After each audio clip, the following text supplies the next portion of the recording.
हाँ, ये completely solo ride है और ये लगा लो लगभग 12,000 किलोमीटर के राउंड की यात्रा रहेगी। 5 से 6 महीने का समय इसमें हमें लगेगा। और इसमें हम मुख्य जो हम प्रमोट कर रहे हैं वो है अंगदान को हम प्रमोट कर रहे हैं, क्योंकि इंडिया में हर साल 5 लाख लोग एक्सपायर हो जाते हैं ऑर्गन ना मिलने की वजह से। बहुत धक्के खाए हैं, मैं बहुत सारे लोगों से मिला हूँ, लिस्ट बहुत लंबी है। चाहे उसमें आप सावित्री जिंदल जी का नाम लें या जो JSW की और एशिया के रिचेस्ट वुमेन, बहुत सारे लोगों से मिले हैं। कोई पॉलिटिशियन हमने नहीं छोड़ा, लेकिन एट द एंड समझ आया कि थोड़ा लाइजनिंग से काम हो। फिर हमने कई बार नेगेटिविटी भी आती है, CM विंडो पे भी कंप्लेन की, फिर वहाँ से भी कोई, जैसे उसमें क्या होता है डिस्ट्रिक्ट स्पोर्ट्स ऑफिसर आपका रिप्लाई करता है, तो उनका जो था कि मुझे तो कह रहे हैं आप बढ़िया, उधर कह रहे हैं आप बढ़िया, तो उनका जैसे रिप्लाई आया कि कैसे क्या करें, तो उस टाइम फिर मेरा ये था कि मुझे रिप्लाई से मैं सेटिस्फाई नहीं था। तो उसमें अननोन लोग आपको ले जा रहे हैं, अपने घर ले जा रहे हैं, अपने बच्चों से मिलवा रहे हैं, तो एक बहुत प्यारी फील थी। लगा लो वो पूरी ज़िंदगी में लोग नहीं कमा पाते। तो उसमें CM साहब भी आएंगे, हमारे जो नायब सैनी जी हैं और जो भी स्पोर्ट्स मिनिस्टर हैं, सब उसमें इन्वॉल्व रहेंगे। तो वहाँ पे हमारा जो ऑफिशियल एक फ्लैग ऑफ है CM साहब की तरफ से भी, हमारे पास जो हमारे स्टेट हेड है उनका आ चुका है कि आपका हम यहाँ पे भी इंट्रोडक्शन और आपको यहाँ से एक फ्लैग ऑफ हरी झंडी हम CM साहब के हाथों से करवा देंगे। तो वो 2 जनवरी का रहेगा मैम।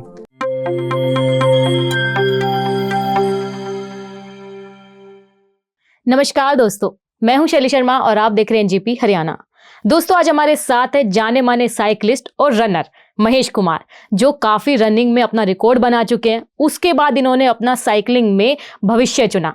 लास्ट इनकी रनिंग रही है Delhi to Mumbai, India Gate to Gateway of India, और साइकिलिंग में 6000 किलोमीटर तक स्वर्णिम चतुर्भुज की यात्रा की। आज हम इनसे जानेंगे आगे के सफर के बारे में। आगे इनकी 15 जनवरी से 10 देशों की यात्रा है, कैसे क्या यात्रा करने वाले हैं और पिछले की क्या इनका सफर रहा है, सब जानेंगे। सर, सबसे पहले आपका स्वागत है।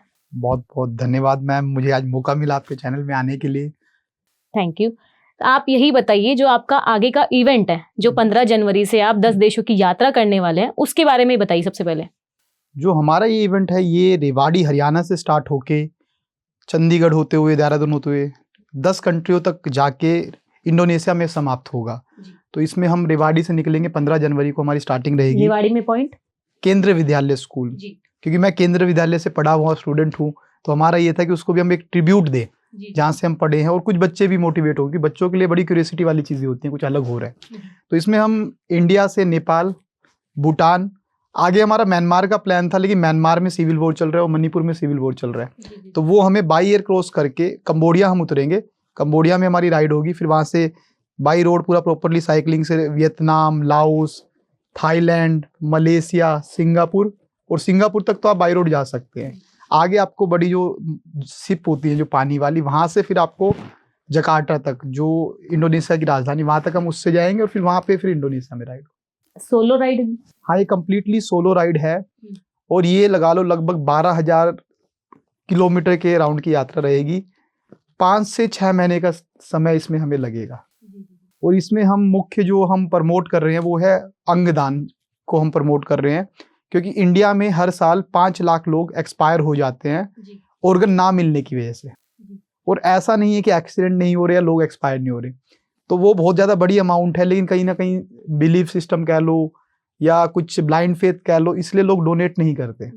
तो अगर वो डोनेट करे तो जो गया वो तो जाना ही है, लेकिन वो कुछ ऐसे लोगों को बचा सकता है 5 लाख, जो जिनको वो ऑर्गन मिले, उनकी जीवन बेहतर बने, उनके फैमिली का जीवन बेहतर बने।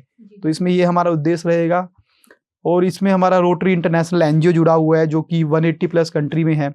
जैसे कि आपने रेड क्रॉस का नाम सुना होगा, क्योंकि गवर्नमेंट, रेड क्रॉस भी है तो NGO, बट इंडिया में गवर्नमेंट ने उसे अपने अंडरटेक कर लिया।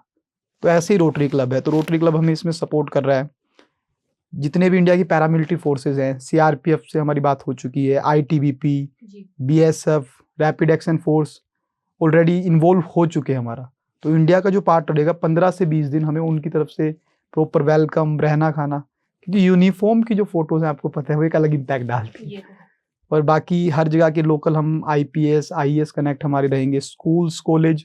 तो हमारा भी टारगेट है कि हम जितना कॉलेज में इसमें सेमिनार कर पाए, क्योंकि कॉलेज और स्कूल्स में तो अभी से हम उसमें कोऑर्डिनेट कर रहे हैं। जो हमारा 150, 200, 180 दिन का जो प्लान चल रहा है, तो ताकि हम जितना आप एडवांस में प्री प्लानिंग अच्छी करोगे ना तो उतना इवेंट बढ़िया होता है। तो ये हमारा 15 जनवरी से रहेगा। अगर हम बात करें प्रायोजकों की, स्पॉन्सर जो होते हैं, स्टार्टिंग में काफी कठिनाई आती होगी, आई भी होंगी, क्या अब भी वह कठिनाई आ रही है या नहीं आ रही है? मैम सबसे बड़ी तो चीज़ है कि आप कहाँ से हो, वो एक बड़ा मैटर आ जाता है विषय। अब जैसे हम रेवाड़ी की बात करें तो यहाँ पे ऐसा भी इससे पहले कुछ ज़्यादा बड़ी ऐसे बहुत सारे इवेंट नहीं हुए हैं, तो यहाँ पे लोगों को स्पॉन्सर का मतलब ही नहीं पता, वो सोचते मांगने आ गया। स्पॉन्सर का सिंपल सा एक मतलब होता है कि आप किसी चीज़ पे पैसे लगा रहे हो, उसके रिटर्न में आपको मार्केटिंग मिल रही है। तो एक तो ये इशू, दूसरा जब हमने बोला हम 6000 किलोमीटर की यात्रा करेंगे, तो यहाँ पे नॉर्मली एक टीम है, लेकिन उसके अलावा अगर हम देखें जो कर रहे हैं उसको तो पता होता है कि हो सकती है कि वैसे लोग कनेक्ट होते हैं। आम पब्लिक से मैं ही कह दूं कि 50 किलोमीटर जाना है पैदल, तो वो सोचेंगे मैम। तो वो एक बड़ा लोगों के माइंडसेट का इशू है कि जो वो सोचते हैं हम खुद नहीं कर सकते ना, वो कोई नहीं कर सकता। थोड़ा ये छोटे इलाकों में इशू आता है। बहुत धक्के खाए हैं, मैं बहुत सारे लोगों से मिला हूँ, लिस्ट बहुत लंबी है, चाहे उसमें आप सावित्री जिंदल जी का नाम लें या जो JSW की और एशिया के रिचेस्ट वुमेन है, बहुत सारे लोगों से मिले हैं। कोई पॉलिटिशियन हमने नहीं छोड़ा, लेकिन एट द एंड समझ आया कि थोड़ा लाइजनिंग से काम होते हैं, और कुछ लोग होते हैं 100 में से, मतलब जो 10-20 स्पॉन्सर उसमें से कोई एक आधा होगा जो केवल काम देख के सपोर्ट करता है, बाकी किसके थ्रू आप जा रहे हो वो चीज मैटर करती है। तो अभी क्या प्रॉब्लम्स आती हैं? अब भी मैम आती है, क्योंकि इवेंट बड़ा हो गया ना। जैसे पहले हमारा इवेंट था वो 3-4 लाख का, 5 लाख का था। अब जो हम 10 कंट्रीज का करेंगे, इसमें अराउंड बजट 20 लाख to 25 आप मान लो। तो यहाँ पे रेवाड़ी में क्या आपको छोटे डोनेशन के तौर पे तो स्पॉन्सर मिल जाते हैं, 11,000 21,000 ये तो है, बट आप कितने लोगों लगाओगे? आपको बैनर पे भी तो ये देखना है ना। अब मान लो टी-शर्ट ही है, पूरे लोगों तो भर गए, फिर वो मार्केटिंग भी किसी की नहीं, और फिर वो एक अजीब सी खिचड़ी नहीं पकानी मैम। तो इसमें हमारा टारगेट था कि बड़ी कंपनियां जुड़े। तो एक तो लिंगल विंडो कंपनी है UPVC डोर्स विंडो की, तो वो मेरा चौथा इवेंट स्पॉन्सर कर रहे हैं। और एक ट्रांस कंपनी है, अभी हमारी उसमें बात चल रही है, तो परसों तक उनका अप्रूवल आ जाएगा। मतलब कर तो रहे हैं, बट कितना कर रहे हैं वो परसों पता लगेगा। अब आपके सफर के बारे में बात करते हैं। आपने रनिंग से स्टार्ट किया, साइकिलिंग पर आए, कैसे क्या शुरुआत की, क्या उद्देश्य लेकर चले, उन सब के बारे में बताइए। कभी कभी कोई उद्देश्य नहीं होता, पता भी नहीं होता कि हम रनर या साइकिलिस्ट बनने वाले हैं। हमने कॉलेज में, आप रहे हो जूनियर मेरे, तो मुझे खुद ही नहीं पता था। हम बस एक गाना बनाना निकले थे कॉलेज टाइम में, तो उसमें कुछ कठिनाइयाँ आई, तब जिम विम स्टार्ट की कि भाई नेगेटिविटी को वेस्ट नहीं करना। तो 2-3 महीने हुए थे जिम करते हुए, और उस टाइम रेवाड़ी में पहली मैराथन हुई थी, मे भी याद होगा 1 अप्रैल 2018 को। तो उससे 10-15 दिन पहले, क्योंकि स्टार्टिंग में कोई इवेंट होता है तो जैसे आप गुड़गांव में तो ऑनलाइन कर लेते हो, यहाँ पे वो चीज़ नहीं हो सकती कंसेप्ट ना। तो उन्होंने जिमों में रजिस्ट्रेशन स्लिप्स बांटी ताकि यहाँ से रजिस्ट्रेशन हमें मिले, तो मेरी जिम में भी आई। तो जो ट्रेनर थे उन्होंने मजाक में, उससे पहले मैंने कभी रनिंग नहीं की और कभी स्पोर्ट्स वाला, ठीक है वैसे खेला है, क्रिकेट खेल लिया, बास्केटबॉल गेम मैंने सारे खेले, बट ये नहीं था कि एक बड़े लेवल पे खेलना या प्रॉपरली खेलना। तो उस टाइम उन्होंने बस एक मजाक में बोला कि हमारे गाने का ऑडियो बन गया था, वीडियो बचा हुआ था। अच्छा। तो उन्होंने मजाक में बोला तेरा गाना हम स्पॉन्सर कर देंगे, 10-12 दिन बचे हुए थे, आप 21 किलोमीटर रनिंग करके दिखाओ। विजय नाम था उनका। तो उस टाइम बस वो चैलेंज था और जुनून था, तो मैं बोला करते हैं। तो फिर मैंने उसी जिम के जो जिनके घर के वहाँ थी वो R4 टीम जो मैराथन कराते हैं, जीतू भैया हैं, तो उनसे मैंने बोला कि मुझे रनिंग का एक्सपीरियंस नहीं था, कोई कोच नहीं था, तो मैं बोला मुझे ना आपकी साइकिल चाहिए रेसिंग, उनके पास एक एक्स्ट्रा रखी थी।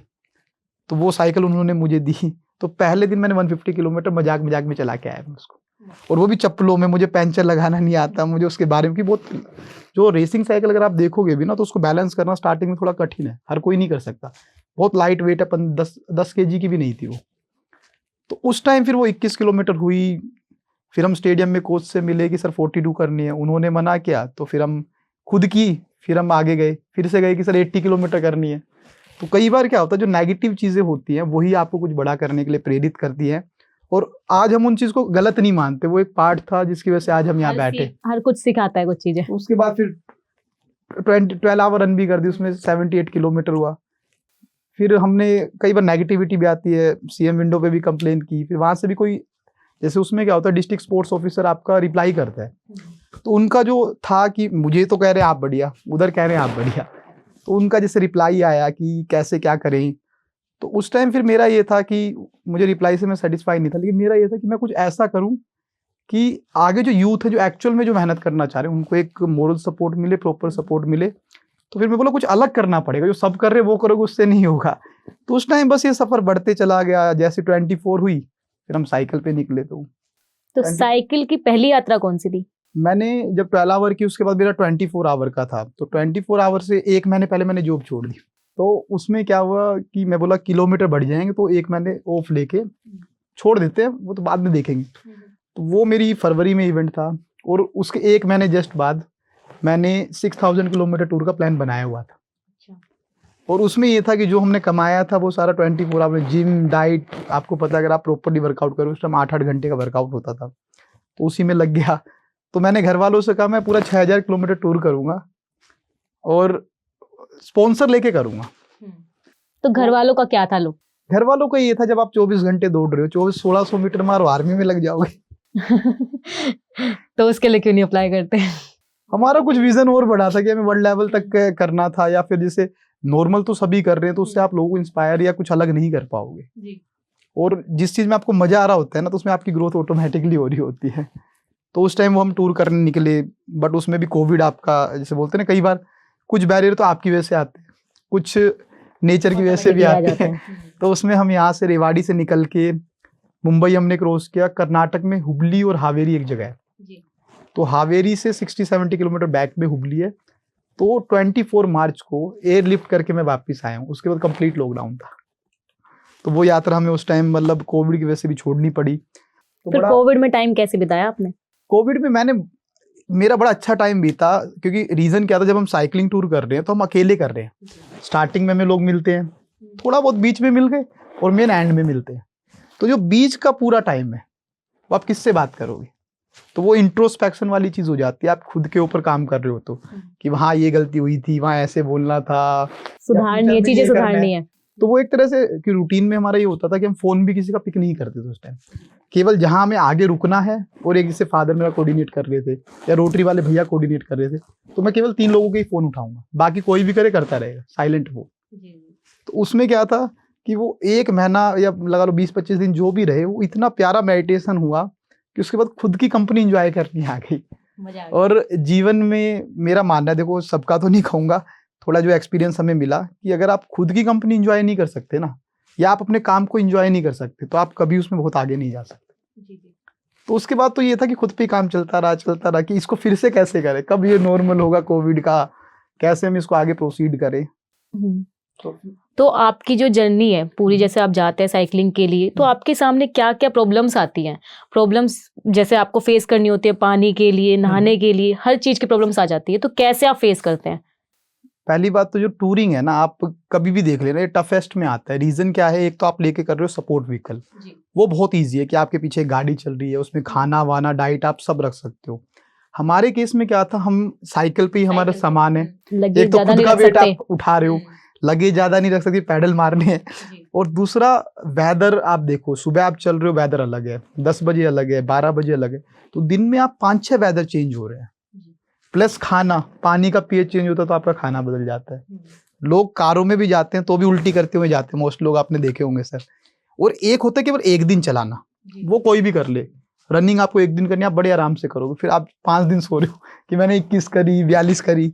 इसमें यह था कि आपको एनर्जी भी कम लगानी है, टारगेट भी पूरा करना है, और अगले दिन फिर से उस तरीके से अपने माइंड को ट्रेन करना है कि आप फिर से चला पाओ। जी। तो रुकते कहाँ थे आप बीच में, जैसे क्या क्या स्टॉप्स होते थे आपके? इसमें क्या था, हमारा रोटरी, जैसे मैंने बताया रोटरी एनजीओ है, वो इंडिया लेवल पे भी है, वर्ल्ड लेवल पे भी। तो हम एडवांस में रूट प्लान बनाते हैं कि भाई जयपुर से चलेंगे तो इतने किलोमीटर पे हमें रोटरी मिल जाएगा। तो उसके हिसाब से तो मोस्टली जगह रोटरी मिल जाता है 100 किलोमीटर के दायरे में। जहाँ नहीं मिलता वहां पे हम होटल ले लिया, या गांव में आप जाओ, सरपंच या कोई मिलेगा तो कोई मना नहीं करता, क्योंकि इंडिया एक बहुत ही प्यारी कंट्री है। अगर आप घूमोगे ना, वर्ल्ड तो एक बहुत अलग चीज हो गई, लेकिन जो इंडिया में जो आपको एक्सपीरियंस मिलेगा, हर 100 किलोमीटर पे खाना, कल्चर सब चेंज हो जाता है। कल्चर चेंज हो जाता है, आपने ही बताया। तो आपको अलग अलग कल्चर के लोग मिले होंगे, कैसा क्या अनुभव रहा लोगों से मिलके, कैसा फील हुआ? अलग अलग, जैसे यहाँ अलग है, वहाँ कोई अलग है, ड्रेसिंग भी अलग है सबकी, तो कैसा अनुभव रहा? हमारा मेन तो जैसे हम ट्रैवलिंग करते तो हमारा टारगेट होता है हम साइकोलॉजी रीड करें कि यहाँ पे है क्या। तो जहाँ जितने ज्यादा लोग आपको रोक रहे हैं, क्यूरियोसिटी लेवल पता लगता है। तो जैसे हम केरला भी गए हैं, गुजरात भी गए हैं। तो इंडिया में ये 2 स्टेट बहुत प्यारी है। जब आप केरला जाओगे ना, तो वहाँ पे क्या, जो साइकिलिंग कर रहे हैं, एक तो होता है कि हम मान लो रोज हाईवे पे जा रहे हैं तो दिन में 4-5 गाड़ियां तो रुक जाती थी, जो खुद कोई रनर होगा, कोई साइकिलिस्ट होगा, या किसी का ऐसा ड्रीम होगा कि मैं भी ऐसा करूं। लेकिन नॉर्मली आप सोचो 1500-2000 में केवल 4 रुक रही है, 1% भी नहीं, और उसमें बोर्ड लगा हुआ है, देख भी रहे हैं, इग्नोर मार के चले जाते हैं, या फिर और तेज निकाल के चले जाते हैं। तो उसमें ये था कि एक्सपीरियंस ये कि आपको स्टेट के बारे में पता लगता है, यहाँ पे कितना सेफ है। जैसे आप गुजरात में जाएं, रात के 2 बजे भी गुजरात काफी सेफ है। आप साउथ में जा रहे हैं, वहां पे अननोन लोग रोक रहे हैं क्योंकि हमारा तो रात का डिनर स्टे अरेंज था ना, दिन का तो हमें खुद मैनेज करना था। तो उसमें अननोन लोग आपको ले जा रहे हैं, अपने घर ले जा रहे हैं, अपने बच्चों से मिलवा रहे हैं। तो एक बहुत प्यारी फील थी, लगा लो वो पूरी जिंदगी में लोग नहीं कमा पाते। अभी तक आप क्या क्या मैसेज लेकर चले हैं समाज के लिए? आपने पहले बताया कि अंगदान के लिए, और क्या क्या मैसेज लेके चले हैं? जो मेरे पहले 2 टूर थे तो उसमें हमने सेव इन्वायरमेंट को लेके काम किया, क्योंकि रीजन क्या है, साइकिलिंग है वो अपने आप में एक ऐसी इक्विपमेंट भी कह लो आप, स्पोर्ट्स भी कह लो। अभी ये 10-20 साल से थोड़ा चेंज आया है। तो आज से 20 साल पहले बात करो तो साइकिल एक बहुत बड़ा एक साधन माना जाता था, और एक गाँवों में एक घर में एक आधी साइकिल पूरे गाँव में भी मिल जाती तो बहुत बड़ी बात थी। तो ये नेचर के लिए भी अच्छा है।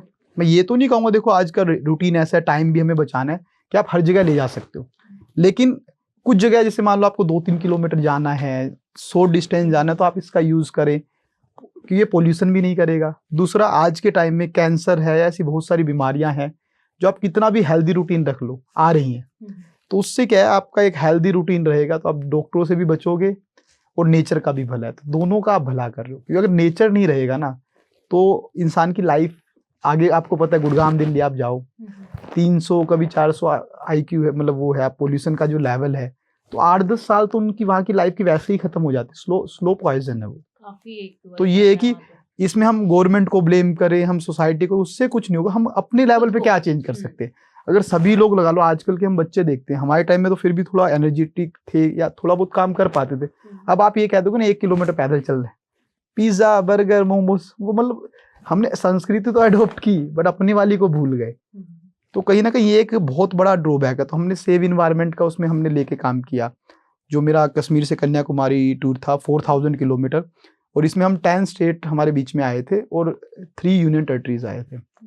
और एक जैसे गोल्डन क्वाड्रिलेटरल हमने किया, जो वर्ल्ड का 5th लार्जेस्ट हाईवे है, जिसमें हम दिल्ली टू मुंबई, जो इंडिया की एक आप कह सकते हो बैकबोन है, जो 4 महानगरों को जोड़ रहा है, दिल्ली टू मुंबई, चेन्नई, कोलकाता, दिल्ली, ये 34 डेज में मैंने किया था। तो इसमें भी हमने सेव इन्वायरमेंट ही रखा था।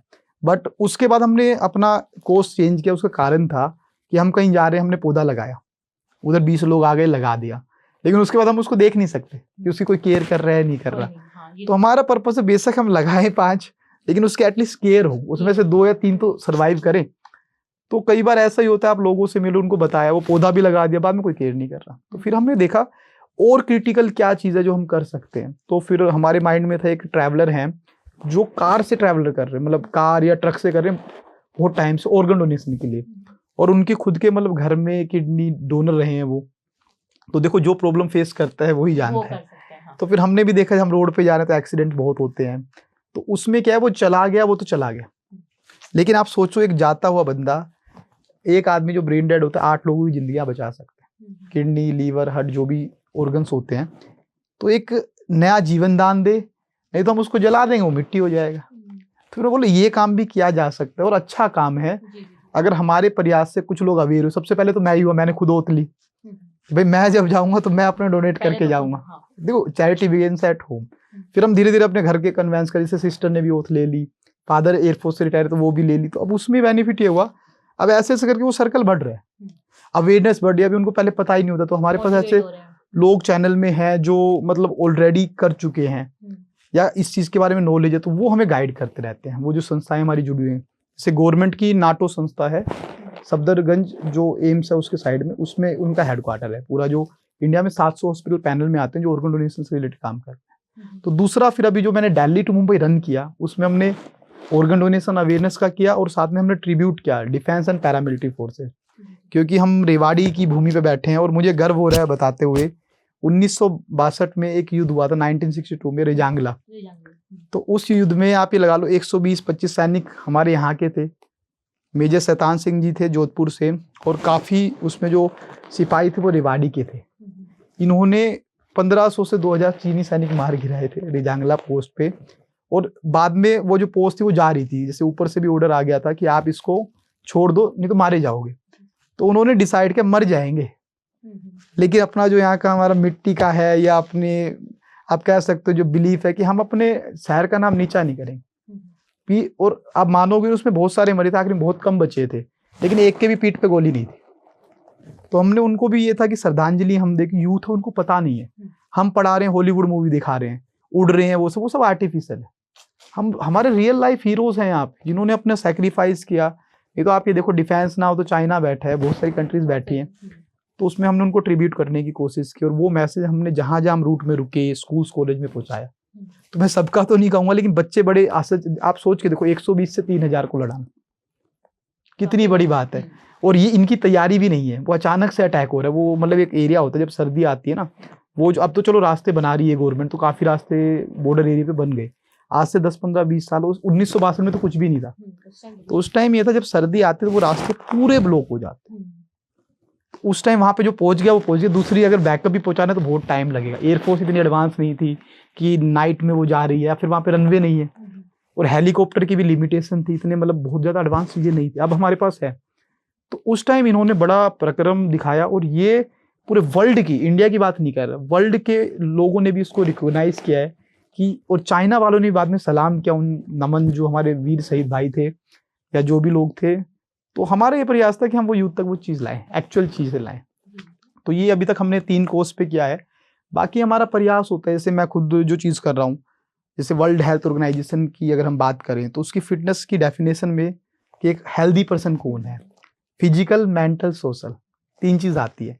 तो यहाँ पे लोग क्या जिम कर रहे हैं, इंजेक्शन लगा रहे हैं, डब्बे पी रहे हैं, केवल स्ट्रेंथ ट्रेनिंग कर रहे हैं, स्टेमिना है ही नहीं या फ्लेक्सिबिलिटी नहीं। तो आपको मिक्स करना पड़ेगा एंडोरेंस की फॉर्म में, और 80% डाइट का, जैसे आपको पता है। तो ये फिजिकल पार्ट है।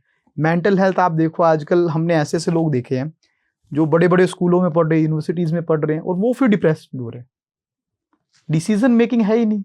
कई बार क्या होता है डिप्रेशन का कारण कि कुछ चीज़ें हमारी फैमिली में चल रही मेंटली ज्यादा हो जाते हैं वो ना, वो ओवर रिएक्ट करने वाली चीज़। जैसे आप सपोज करो, अब कोई चीज़ आपके हेल्थ के साथ है, आपके साथ है, उसको आप चीज़ ठीक कर सकते हो। सपोज करो आपके घर में कोई है, वो नहीं हो रहा, अब आप उसको स्ट्रेस ले रहे हो, क्या आपके स्ट्रेस लेने से वो ठीक हो जाएगा? कभी नहीं होगा। उसका सॉल्यूशन देखो कि इसका सॉल्यूशन कैसे हो सकता है। दिक्कत ये आती है वो मेंटल हेल्थ की वजह से, भाई जो चीज मेरे कंट्रोल में नहीं, मैं उसको क्यों सोचूं, मैं अपनी हेल्थ बिगाड़ लूंगा। तो दूसरा, हमने स्कूलों में इस चीज को प्रमोट किया कि मेंटल हेल्थ क्या है, फिजिकल हेल्थ क्या, और सोशल क्यूज है। जैसे सोशल की हम बात करें, सपोज करो कोई मुद्दा होता है, कोई गुंडा है, उसने किसी को मार दिया, अब आपने देख लिया, आपने कर दी कंप्लेन, पता लगा उस टाइम तो वो हो गया अरेस्ट, बाद में वो रुपये दे दू के छूट गया, आपको पता ही आजकल सिस्टम क्या चल रहा है, और बाद में वो आके आपको मार रहे हैं। तो हमें डिप्लोमेटिक भी होना पड़े, कहाँ क्या बोलना है, ताकि खुद का भी हार्म ना हो। ये सब चीजें देखनी पड़ती है, और यूथ में प्रमोट करें। क्योंकि रीजन क्या है, हमारे यहाँ का ना रिजिड सिस्टम है। जैसे हमने 3-4 वर्ड रखे, जैसे स्कूल्स में हम गए, जैसे मैंने पूछा अल्कोहल या दारू आप कह लो, तो नॉर्मली लोग क्या बोलेंगे, गलत है। आप सोच के देखो, फौज में कोटा मिलता है, या वो चीज़ बनी क्यों है। तो हमने पाया जो अल्कोहल है वो बना है, यूरोपियन कंट्रीज हैं या कई कंट्री कर्क रेखा से बहुत ज़्यादा ऊपर है। कर्क रेखा से ऊपर आपका क्या है, टेम्परेचर बहुत माइनस में रहता है, और जब सर्दी होती है ना तो हिमालय से भी ज़्यादा टेम्परेचर वहाँ पे होता है, तो उसमें चाहिए होती है। तो इसका जो नेचर होता है वो गर्म होता है, और वो लोग बॉडी टेम्परेचर मेंटेन के लिए और सर्वाइवल के लिए पीते हैं। या आपकी जो खांसी हो जाती है, दवाई आती है खांसी की, उसमें भी अल्कोहल होता है कुछ परसेंटेज, तो उससे वो क्योर होती है। लेकिन हम लो, लेकिन लिमिट में लो, लिमिट में और पर्पस। और दूसरा, जैसे हम लड़ाई कर रहे हैं तो लोकल में आप लड़ रहे हो तो वो गलत हो गया। भाई फौज में आप लड़ रहे हो या दुश्मन को या आतंकवादी को मार रहे हो तो आपको सम्मान भी मिल रहा है, आपको शहीद का दर्जा भी मिल रहा है। तो वो कहीं ना कहीं हम उनको डिप्लोमेटिक वे में कि वो कोई भी चीज़ को, और आखिरी में कंक्लूजन इसमें यही निकलता है, हर चीज़ सही भी है गलत भी है, बट वो हमारे तरीके पे डिपेंड करती है। तो वो तरीका आपका बनता है आपकी सोच से। तरीका भी हाँ, सेट करना है कि कौन से तरीके से चलना है, वो समझना पड़ेगा कि जैसे कुछ चीज़ें यहाँ पे सही हो सकती हैं, बाहर गलत हो सकती है। तो आपको डिप्लोमेटिक है, आप थोड़ा साइकोलॉजिकल उसमें अगर स्टडी करेंगे तो आपको समझ आएगा। तो उसमें बेस्ट वे सीखने का ट्रैवलिंग आप करो, आप लोगों से मिलो, कनेक्ट करो, तो आपको पता लगेगा कि यहाँ के और वहाँ के कल्चर में क्या डिफरेंस है। अब हम आपके परिवार की पृष्ठभूमि के बारे में जानना चाहेंगे कि कौन कौन है आपके परिवार में, और साथ ही ये भी जानना चाहेंगे कि आपके परिवार का सपोर्ट कैसा रहा आपके साथ? देखो पेरेंट्स हैं, पापा मम्मी हैं, तो पेरेंट्स का तो देखो सबका यही होता है कि यहाँ का जो इन्वायरमेंट भी है वो भी एयरफोर्स में रहे हैं, तो कहीं ना कहीं माइंड सेट में होता है कि हमारा बच्चा एयरफोर्स में ही जाए, जो लाइफ देखी होती है, या भाई कोई भी गवर्नमेंट जॉब मिल जाए, क्योंकि यहाँ का जो इन्वायरमेंट है वो यही है कि अगर आपने नॉन मेडिकल मेडिकल ले ली तो आप अच्छे बच्चों, अब चेंज हो रहा है, लेकिन नॉर्मली हमारे टाइम में यही ज़्यादा था। कॉमर्स ले ली तो आप थोड़े बीच के, और आर्ट्स ले ली तो पूछो ही मत जी। लेकिन जिसको आईएएस बनना है आप बताओ, उसके लिए सबसे ऑप्शन बेस्ट क्या है? आर्ट्स है। तो यहाँ पे उस वे में नहीं है, या फिर आपने कोई यूपीएससी क्लियर कर दिया तो आप महान हो गए, नहीं हुआ तो नहीं हुई। लेकिन हर इंसान का अपना अपना एक ओरा है। जैसे आप सोचो एक बंदर है और एक मछली है, तो बच्चे का ओरा कोई देख नहीं रहा, सब बंदर बनाने में लगे हुए हैं, क्या पता वो स्विमिंग बेटर कर पाए। सही बात है। तो फादर मदर का देखो अपोज भी क्या, लेकिन अपोज भी इतना नहीं हुआ कि वो करने ही नहीं दिया, कि उसको उनको ये पता था जिद्दी थोड़ा बहुत करेगा, कन्विंस किया। कि कोशिश करते रहोगे। अब भी जैसे मैं टूर पे जा रहा हूँ तो मम्मी का रहता है 6 मंथ का रहेगा, मैं कैसे रहूंगी, तो वो रहता है। देखो माँ बाप की अपनी ममता है, लेकिन उनका नेगेटिव वे में नहीं था। तो सपोर्ट अब तो मेरे से पहले वो सपोर्ट करते हैं, क्योंकि हमारा डिफेंस में काफ़ी मतलब सपोर्ट मिला हमें टूर के दौरान। तो उनकी खुद वर्डिंग थी कि एक नॉर्मल, जैसे नॉर्मल रैंक से आप आ रहे हो, तो बोला एक नॉर्मल आदमी को 2 टाइम माला मिलती है। एक तो जब शादी हो रही है कि बढ़िया गाजे बाजे से पब्लिक, एक जब वो मर गया, जब उसको वो दिखेगी नहीं। और बोला यहाँ रोज मीडिया वाले आ रहे हैं, 20-20 कैमरे लेके आ रहे हैं, प्रेस कॉन्फ्रेंस हम कर रहे हैं। आर्मी है, जो बड़े बड़े ऑफिसर थे उनके, जैसे हम एयरफोर्स में भी मिले बीच में, तो वो वैसे नंबर भी ना दे किसी को। और वो हम जब मिल के आ रहे, चाहे वो सपोर्ट करे ना करें, वो आखिरी में खड़े होकर हाथ मिला रहे हैं, फोटो क्लिक करा रहे हैं। तो पेरेंट्स के लिए तो यही होता है, अगर हमारा बच्चा, उनको लगा कि इस ट्रैक का नहीं पता था, लेकिन अब उनको पता है, तो मेरे से पहले वो आगे रहते। सिस्टर है वो, हाँ सिस्टर है वो बिजली बोर्ड में अकाउंटेंट है हिसार में, जो अपना दक्षिण हरियाणा है। भाई है वो टीचर है सूरज पटौदी में, और उन्होंने ट्यूशन सेंटर कर रखा, और एक संस्था भी बना रखी है जिसमें 20-30 गरीब बच्चों को मुफ्त पढ़ा रहे हैं, नियति कर्म सेतु फाउंडेशन के नाम से। तो उसी में एक ब्रांचिंग की हुई है, नियति पाठशाला। 2 जनवरी आप एक इवेंट बता रहे थे, उसके बारे में बताइए एक बार। मैम 2 जनवरी को क्रीड़ा भारती एक संस्था है जो पूरे इंडिया में जो बच्चे कुछ अच्छा कर रहे हैं उनकी माताओं को आइडेंटिफाई करते हैं। और क्रीड़ा, जैसे एक तो हम केवल ओलंपिक कॉमनवेल्थ की बात करें, वो तो सभी कर रहे, गवर्नमेंट भी कर रही।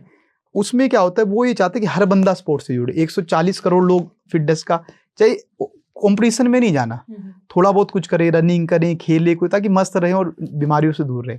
तो 2 जनवरी को उनका एक गुड़गांव में पूरा स्टेट लेवल का एक बड़ा कार्यक्रम है, जिसमें वो माताओं को सम्मानित करेंगे जिनके बच्चों ने कुछ अलग किया है। तो उसमें मैं भी उसका मतलब आप कह सकते हो रिवाड़ी का ना, उसमें मैं जुड़ा हुआ हूँ, पदक हूँ।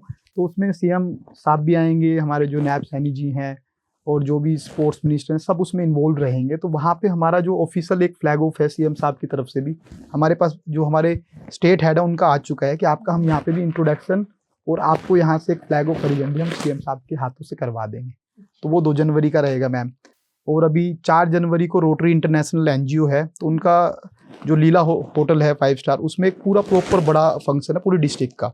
तो 4 में हमारा सर वहाँ रहेगा, वो 15 को फिर आपको पता है केंद्रीय विद्यालय रेवाड़ी में ये रहेगा। तो अब समापन की ओर बढ़ते हैं। आप अपनी ओर से युवाओं को क्या संदेश देना चाहते हैं कि आपके जैसा भी लोग करना चाहे, आपसे सीख ले, क्या बताना चाहेंगे? मैं यही कहूँगा, सबसे पहले तो खुद को जानने का प्रयास करें, और दूसरे को देख के कॉपी मत करने की कोशिश करें, क्योंकि हर इंसान अलग चीज़ों के लिए बना है, भगवान ने कुछ ना कुछ सब में दिया है। तो अपने उस चीज़ को पहचाने और उसमें फिर आप आगे बढ़ें। और कभी भी कोई, जैसे आप स्वामी विवेकानंद या अच्छे लोगों को पढ़ें, ताकि जो कर चुके हैं उनसे आपको इंस्पिरेशन मिलेगा और रियल लाइफ मोटिवेशन मिलेगा। क्योंकि एक आप पढ़ रहे हो आजकल जो टीवी यूथ, उसमें कुछ भी नहीं है सर। जो रियल लाइफ लोग उनसे कनेक्ट करने की कोशिश करें। और मैसेज यही है, जिंदगी बार बार नहीं मिलती, जी के जाओ, अच्छे रहो। देखो करो या ना करो वो एक अलग बात है, लेकिन अच्छे से रहो। माता पिता का नाम अगर अच्छा नहीं कर सकते तो खराब भी ना करे। शहर का, देश का प्रयास करो कि नाम बढ़े। और मेरे से कोई कनेक्ट होना चाहे तो आप गूगल पे भी नोमैड इंडिया वाला सर्च कर सकते हैं, तो आपको मेरी सारी प्रोफाइल मिल जाएंगी। और साइकिलिंग या रनिंग से रिलेटेड स्पीड, जो ये टूरिंग इवेंट है, इसका मैं गाइडलाइंस दे सकता हूँ। स्पीड इवेंट की मैं नहीं कहूँगा, वो इवेंट अलग हो जाता है। जय हिंद, जय Bharat. Thank you so much.